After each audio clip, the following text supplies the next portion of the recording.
But Stephen A. Smith calling out Emmanuel Acho right here for what was the dumbest take of all time.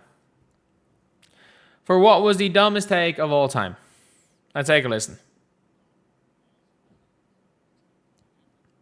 Oh, sorry. I'm muted.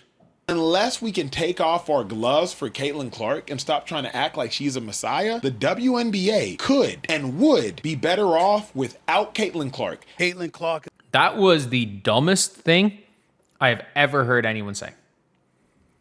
Like, am I the only one who thinks that might be the dumbest take? Even David Dennis Jr. wouldn't do that.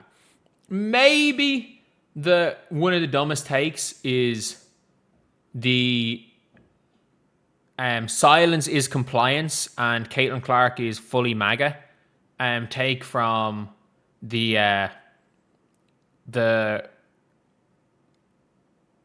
well, I can't even remember where it was. Maybe that's the worst one. 6 days after she was like, I don't want my name to be used in any narratives. Can you please stop? It's affecting me. It's actually affecting me mentally. I see this. I'm human. And then they continue to treat her like she's subhuman. That's a pretty bad take too. That's a really bad take too. But the Acho one might be the worst. Can anyone in chat think of a worse Caitlin Clark take? Other than maybe Kennedy Carter's all she does is shoot threes take that she posted on social media. And I also want to shout out Kennedy Carter because this channel really got its first boom because of that Kennedy Carter shit. Because Kennedy Carter just constantly going on social media. Those are like my biggest videos. That was like the first ever boom I got, was just hawking Kennedy Carter's threads at the time. And just literally refreshing that and seeing her post things to make sure I was first in the news about the dumb shit that Kennedy Carter was saying. But yeah, it is. Someone said it's a correct narrative. She's been coaching. How long are you going to wait for the winnership? I don't know. Caitlin Cece on the same team. Kennedy and Caitlin on the same team next year. That would be hilarious. Is the cash cow. I don't care what numbers you see the WNBA making. They're nothing compared to the numbers Caitlin Clark. Thank you so much, Roderick, for the $10. Really appreciate it. Thank you so much. Generates for the WNBA. She comes into the league, and 2 weeks later, after years and years of flying commercial, they get chartered flights. When they talk about their bloated attendance numbers, they feed off of her. And I hate saying this. Indiana are closer to fourth in home attendance than they are to the second.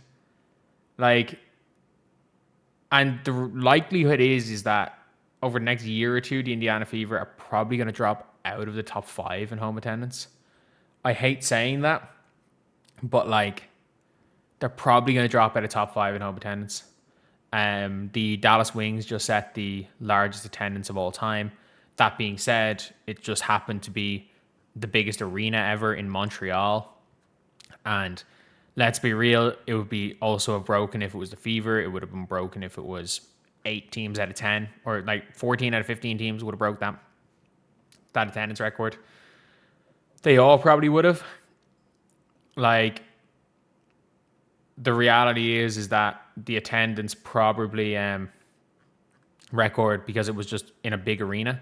Like, if somebody wanted to host, if somebody got, like when Iowa had the football stadium for 50,000 people, if a team wanted to say, okay, we're going to have the world's largest arena and we're going to get 100,000 people in and it's made a big event, if you had Caitlin Clark there, you'd sell out 100,000 tickets. If it was in a non-WNBA city and everyone's like, oh, this big event's happening. Okay, yeah, cool. This is a once-in-a-lifetime thing. Oh, it's going to be the record. They would all attend.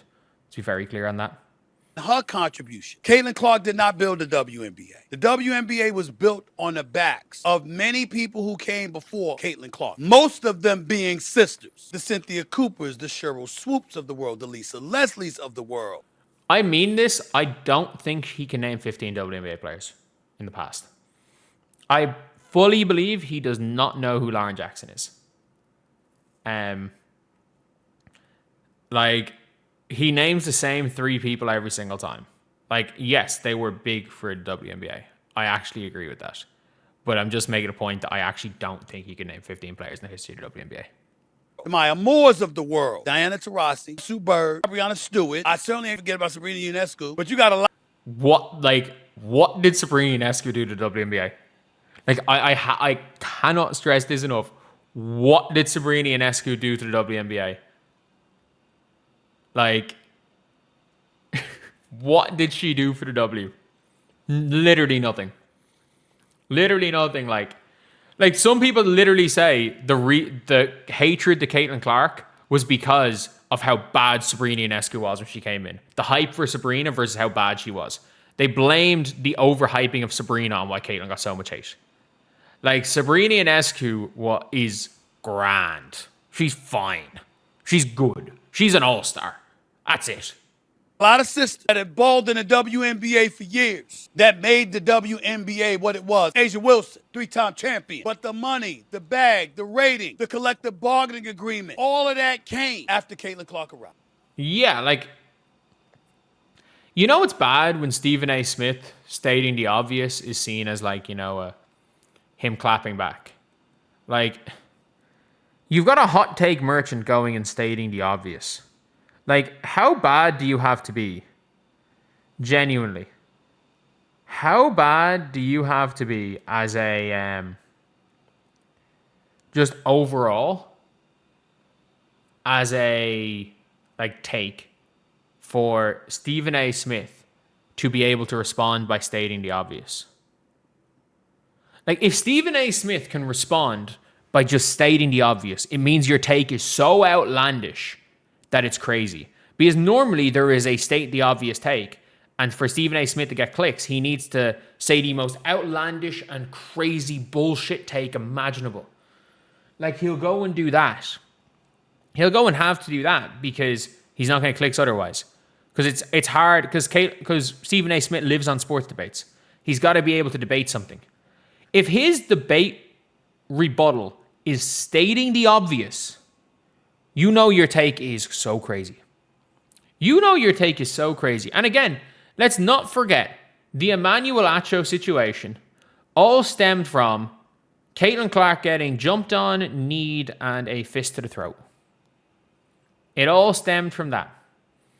It all stemmed from that. Like, all of this stemmed from a cheap shot by Alyssa Thomas. And yeah, that is AT for you. That is AT. If you want to say Caitlin Clark has caused irreparable damage to the league, I'm sorry. If anyone wants to complain about the referees, Alyssa Thomas taking out Fee's ankle is one of the main reasons why the referee stuff changed. All this bullshit was caused by Alyssa Thomas deciding she wanted to hurt somebody. Or maybe not deciding she wanted to hurt somebody, but looking like she decided to go out to hurt somebody. That's why the referees changed as well. Anyway, I'll see you guys.